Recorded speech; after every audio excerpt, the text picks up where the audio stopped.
दास आपको सुनाना चाहता है कि इब्राहिम सुल्तान अदम पहले सतयुग से ही चली हुई आत्मा आ रही थी और फिर वो सम्मन नाम का एक मनियार बना। फिर वही व्यक्ति पार ना होकर के भक्ति कुछ करता रहा मालिक के साथ रह के। फिर वो एक 9 शेरवां का बादशाह बना, 9 शेर खान। वहाँ पर भी वो भक्ति परमात्मा वहाँ पहुँचे, उसको ज्ञान दिया, लेकिन मोक्ष नहीं हुआ, दृढ़ता नहीं की उसने। फिर उसकी भक्ति और दान के कारण वो इब्राहिम सुल्तान अदम बल्ख बुखारे का बादशाह बन गया। इतना धन उसके पास, हीरे पन्ने जवाहरात के खजाने के खजाने खड्डे भर रखे। अब हम मांगा भगवान से कोठी और कार, और परमात्मा कहते हैं ये तो है काल की बेगार जो तुम मांगने आते हो। जब आप भगवान की शरण में आ गए, क्या परमात्मा अनजान है कि मेरे बच्चे को किस चीज़ की आवश्यकता है? आज्ञा रखेगा आपको, आपकी सोच से पहले उसको आपका पहले पता है इसको क्या संकट आने वाला है, उससे पहले आपके पास आगे खड़ा पाओगा भगवान। फिर भी हमारी जो आदत है धीरे धीरे छूट जाएगी, क्योंकि अभी तो आपके साथ ऐसा है, एक व्यक्ति के ओठ का चोट लग गई, काफ़ी चोट लगी, सूज गया, तो उसको कोई कुछ दवाई बतावे, कोई कुछ दवाई बतावे। एक व्यक्ति कहने लगा कि इसका ओठ का हलवा बना कर बांध दो, देसी घी का हलवा। तो जिसका ओठ का चोट लग रही थी कि यह दवाई बढ़िया लगी, बने इस वाली बनाओ, हलवा बनाओ। अब हलवा थोड़ा सा बनाया उन्हें, जो ओठ पर लग जा, ओठ पर दरिया रो तो चाट गया भीतर। उन्हें सोची ओठ पर इतना डट्टा ही ले गया और खा गए, तो इसको और बनाओ। तब वो व्यक्ति बोला पहले इसने भीतर तो भर दो, जब ओठ पर डटेगा। तो उन्होंने अच्छा बनवाया 1 किलो सारे का। वो पहले छकाया, अब छक तू, और फिर ओठ पर बांधा। क्यों? हलवा इसी चीज़ से एक बार छक लेना, दोबारा रुचि नहीं बना उसकी, एक ग्रास भी नहीं खा सकता। तो ओठ पर धर दिया, वो न्यों का न्यों रखा उसने।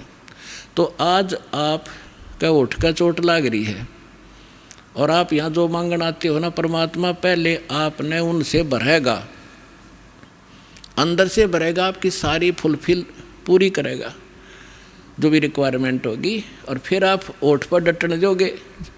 तो कहने का भाव ये है, फिर आपकी रुचि नहीं रहेगी इसके अंदर। इस दास के साथ ये बिटर जो ना एक्सपीरियंस हुआ है। पहले तुम्हारी भी जो जब नाम लिया था, वैसे आवश्यकता इतनी क्या है कि नहीं थी, कोई त्रुटि घर में नहीं थी किसी वस्तु की, फिर भी माया की चाह थी। ऐसे ढंग से माया देने लगे परमात्मा, पुण्यात्मा सोच भी नहीं सकते। तभी तो इस दास का इतना दृढ़ विश्वास हुआ और दृढ़ता के साथ आप तक ये पहुंच पाया, जो मालिक ने मेरा पेटा भर दिया, विश्वास दृढ़ किया। दास ने एक प्लाट खरीदा, एक मित्र था, उसकी कोई वैसे ही उसमें रुचि नहीं थी, कोई और बनाना चाहता था, उधार में दे दिया। 1 साल में उसके पैसे दिए और 1 साल के उसके लेने के बाद 3 गुनी कीमत होगी उसकी, रजिस्टर्ड वहाँ की जो वैल्यू थी।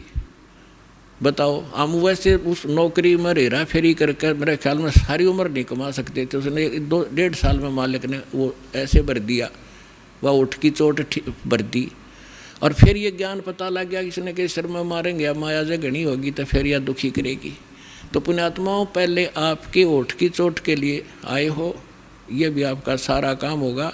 आपको परमात्मा अंदर से भी भरेगा और ये दुख आपके ये सारे निवारण करेगा, आपको सारा सुख देगा।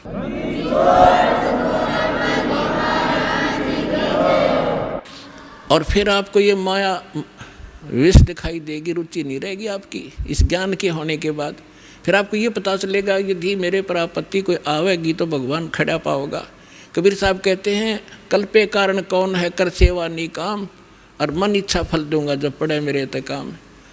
तो कल्प कहते मतलब के संकल्प विकल्प मत रख, निष्काम भाव से या पूजा करता रहे जो मुझे मैंने बताई है, मेरे दास ने बताई है।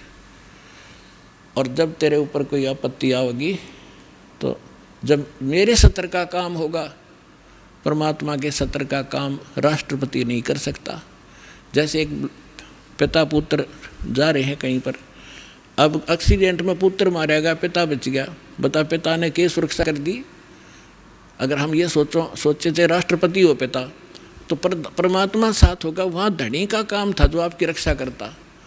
तो कहते मन इच्छा फल देऊंगा जब पड़े धनी ते काम, आपकी सब प्रकार की जो समस्याएं हैं वो देंगे।